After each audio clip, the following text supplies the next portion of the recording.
अस्सलाम वालेकुम नाज़रीन, मंज़र आम टीवी में ख़बरुनि जो सिलसिलो जारी आहे। उते ब्रेकिंग न्यूज़ शेयर कंदा हलूं।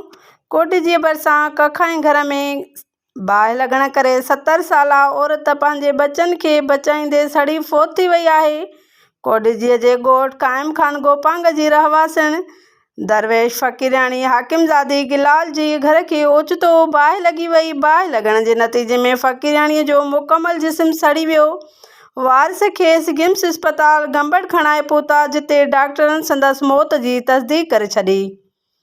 कोटजी मां ब्रेकिंग न्यूज़ अवां ताईं पहुचाईंदा हलूं। कोटजी भरिसां कखां घर में बाहि लॻण करे 70 साला औरत पंहिंजे बचनि खे बचाईंदे सड़ी फौत थी वई आहे।